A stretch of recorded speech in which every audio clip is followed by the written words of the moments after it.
खुलुमबाय स्टुडियोआव दं आंखिलिकां ब्रह्म एबसुआ रंसारि मुगानि आगदारि बानेश्वर बसुमतारीनि 82थि जोनोम सान फालिदों।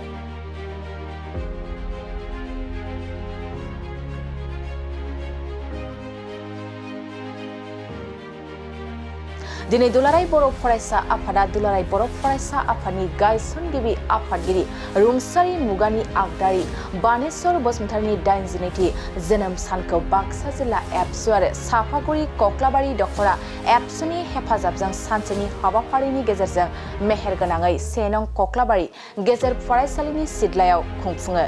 एबसुनि बुंखानाय बायदि दुलाराय बर' फरायसा आफादा बोसोरथामजों खनसे गेदेर रंसारि मुगानि आगदारि बानेश्वर बसुमतारीनि जोनोम सानखौ फालिलांगोन बुंखानाय बादिनो देग्लाय बोसोरावबो एबसुआ रंसारि मुगानि आगदारि बानेश्वर बसुमतारीनि 82थि जोनोम सानखौ सानसेनि मेहेरगोनां हाबाफारिजों खुंफुंदों।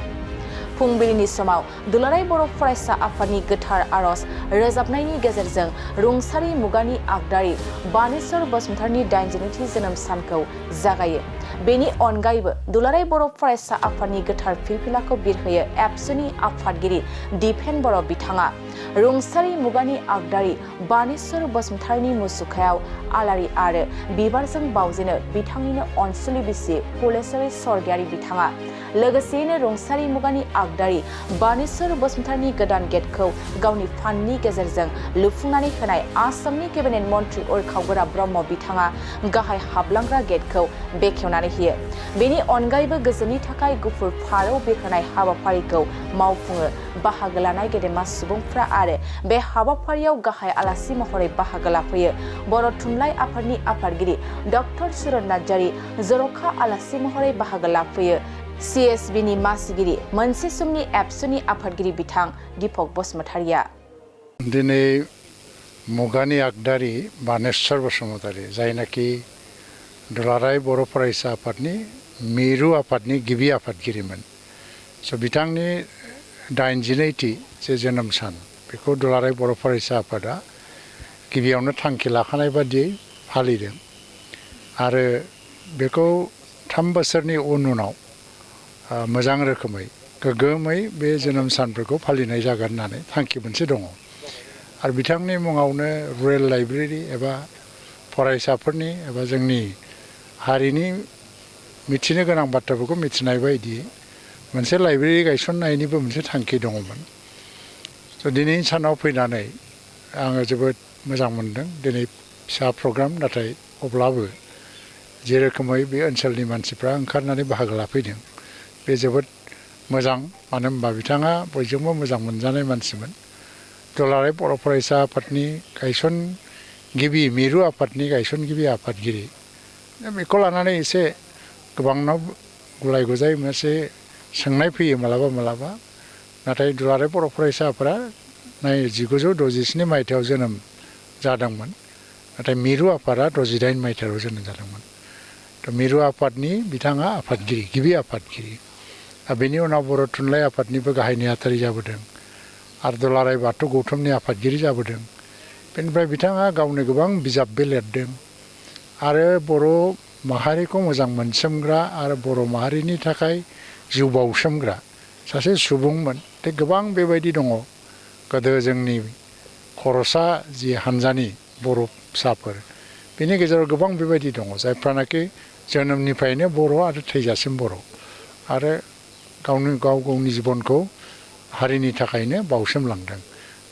बानेश्वर बसुमतारीयाबो सासे बेबायदि सुबुं।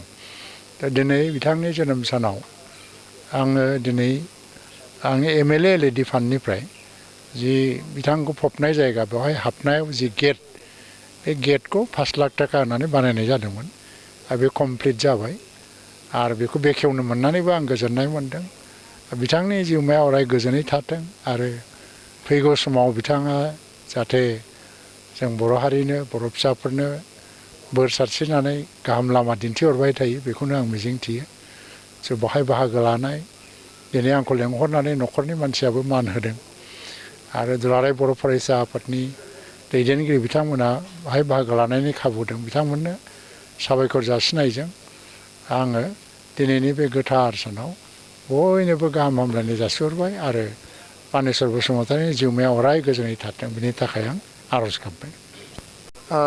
बे समाव मुगानि आगदारि आरो दुलाराय बर' फरायसा आफाद मिरु आफादनि गिबि आफादगिरि बानेस्वर बसुमतारि बिथांनि आंगो न'आव जोङो दंफैयो आरो दिनै बिथांनि गोथार जोनोम सान 1 नभेम्बर बिथाङा थांनाय 2017 मायथाइनि 8 डिसेम्बराव रुंसारि जायो आरो बे समनिफ्रायनो बिथांनि जि जोनोम सान बे जोनोम सानखौ दुलाराय बर' फरायसा आफादा जोंनि डेलिगेट हाउसाव थांखि लानाय बायदि बाक्सा जिल्ला एबसुनि बानजायनाय आरो सिके दखरा एबसुनि मदद एबसुनि गासै बाहागो लानायनि गेजेरजों जोङो खुंफुंनायनि जि थांखि दंमोन बेबायदियै जोङो 3 बोसोरनि उन जोनोम सानखौ मेहेरगोनाङै खुंफुंनो थाखाय थांखि लानाय बायदि दिनै फिन खेबसेबाव जोङो बेयाव थुबुर जादों